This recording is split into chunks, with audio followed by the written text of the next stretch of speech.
Halo, Assalamualaikum. Kami dari kelompok 4, Praktikum Farmakoterapi Lanjutan. Pada video kali ini, kami akan membahas mengenai penyakit infeksi saluran kemih.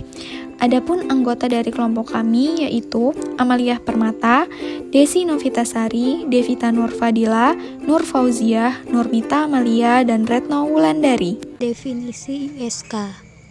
Infeksi saluran kemih atau ISK adalah keadaan adanya infeksi yang ditandai dengan pertumbuhan dan perkembangbiakan bakteri dalam saluran kemih, meliputi infeksi di parenkim ginjal sampai kandung kemih dengan jumlah bakteri urea yang bermakna. Infeksi saluran kemih atau ISK ialah istilah umum untuk menyatakan adanya pertumbuhan bakteri di dalam saluran kemih, meliputi infeksi di parenkim ginjal sampai infeksi di kandung kemih. Pertumbuhan bakteri yang mencapai lebih 100.000 unit koloni per mililiter urin segar pancar tengah atau midstream urin pagi hari digunakan sebagai batasan diagnosa ISK. Epidemiologi.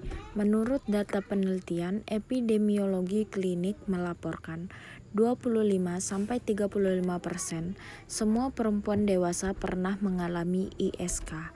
National Kidney and Urology Disease Information Clearinghouse (NKUDIC) juga mengungkapkan bahwa pria jarang terkena ISK. Namun, apabila terkena, dapat menjadi masalah serius. Prevalensi pada lanjut usia berkisar antara 15-60%.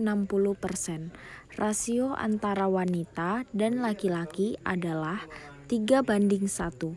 Prevalensi muda sampai dewasa muda wanita kurang dari 5% dan laki-laki kurang dari 0,1%. ISK adalah sumber penyakit utama dengan perkiraan 150 juta pasien per tahun di seluruh dunia dan memerlukan biaya ekonomi dunia lebih dari 6 miliar dolar. Etiologi atau faktor resiko. E. coli merupakan kuman penyebab tersering 60-80% pada infeksi saluran kemih atau ISK serangan pertama. Kuman lain penyebab ISK yang sering adalah Proteus mirabilis, Klebsiella pneumoniae, Klebsiella oxytoca, Proteus vulgaris, Pseudomonas aeruginosa, Enterobakteri aeruginosa, Morganella morgani, Staphylococcus, dan Enterococcus. Pada ISK kompleks sering ditemukan kuman yang virulensinya rendah seperti Pseudomonas golongan Streptococcus grup B, Staphylococcus aureus, dan Epidemies.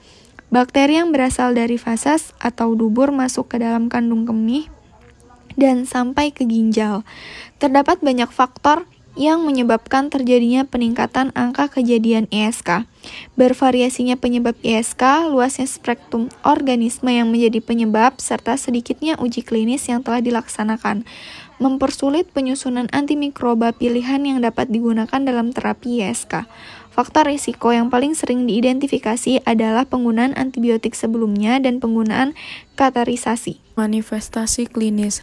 Manifestasi klinis infeksi saluran kemih atau ISK tergantung pada lokalisasi infeksi dan umur penderita.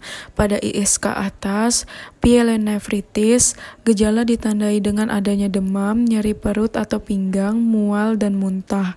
Kadang-kadang disertai diare. Gejala pyelonefritis yang timbul pada neonatus umumnya tidak spesifik pada neonatus. Gejala seperti mudah terangsang, tidak nafsu makan, dan berat badan yang menurun bisa merupakan gejala dari pyelonefritis. Patofisiologi.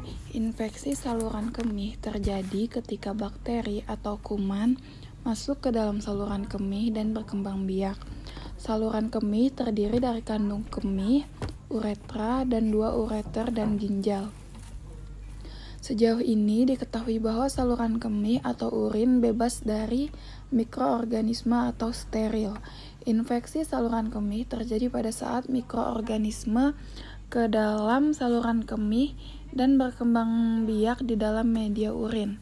Mikroorganisme penyebab ISK umumnya berasal dari flora usus dan hidup secara komensal dalam introitus, vagina, preposium, penis, kulit perineum, dan sekitar anus. Kuman yang berasal dari feses atau dubur masuk ke dalam saluran kemih bagian bawah atau uretra, kemudian naik ke kandung kemih dan dapat sampai ke ginjal. ISK biasanya terjadi akibat kolonisasi daerah periuretra oleh organisme virulen yang kemudian memperoleh akses ke kandung kemih hanya pada 8 minggu pertama dari 12 minggu kehidupan. ISK mungkin terjadi karena penyebaran hematogen. Selama 6 bulan pertama kehidupan, bayi laki-laki berisiko lebih tinggi mengalami ISK. Tetapi setelah itu ISK predominan pada anak perempuan. Suatu faktor risiko penting pada anak perempuan adalah riwayat pemberian antibiotik yang mengganggu flora normal dan mendorong pertumbuhan bakteri uropatogenik. Penata laksanaan yang pertama ada terapi farmakologi. Terapi farmakologi lini pertama yaitu karbamazepin. Karbamazepin ini untuk kejang tonik, klonik, dan kejang vokal. Tidak efektif untuk kejang absans, dapat memperburuk kejang mioklonik. Dengan dosis total 600 sampai dengan 1200 mg dibagi menjadi 3 sampai 4 pemberian sehari. Yang kedua, asam valproat, efektif untuk kejang vokal, kejang tonik-klonik, dan kejang absans. Dosis 400 sampai dengan 2000 mg dibagi dengan 1 sampai 2 pemberian sehari. Yang ketiga, fenobarbital dengan dosis 60 mg per hari per oral dan dinaikkan 30 mg setiap 2 sampai 4 minggu hingga tercapai target 90 sampai 120 mg per hari. Yang keempat yaitu phenytoin dengan dosis 300 sampai 600 mg per hari per oral dibagi menjadi 1 atau 2 dosis. Terapi farmakologi lini kedua yang pertama yaitu topiramate, efektif untuk kejang tonik-klonik, generalista, kejang parsial, kejang generalista, kejang absans. Dosis inisial 1 sampai 3 mg per kilogram berat badan per hari. Dinaikkan perlahan dengan interval 1 sampai dengan 2 minggu. Yang kedua yaitu lamotrigin, efektif untuk kejang vokal dan kejang tonik-klonik dengan dosis 100 sampai dengan 200 mg sebagai monoterapi atau dengan asam valproat. 200 sampai dengan 400 mg bila digunakan dengan phenytoin, fenobarbital atau karbamazepin. Yang ketiga yaitu levetiracetam, efektif untuk kejang tonik-klonik, generalista, kejang parsial, kejang generalista, kejang absans, dan dosis inisial yaitu 10 mg per kilogram berat badan per hari dalam 2 dosis. Adapun terapi non-farmakologi yaitu terapi diet ketogenik sangat dianjurkan untuk penderita epilepsi.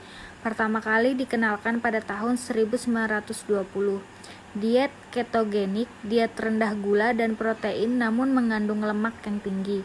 Komposisi nutrisi yang terdapat dalam diet ketogenik menyebabkan pembakaran lemak yang tinggi sehingga dapat meningkatkan kadar keton dalam darah. Telah diketahui sebelumnya bahwa keton dapat meminimalkan rangsangan pada sistem saraf pusat.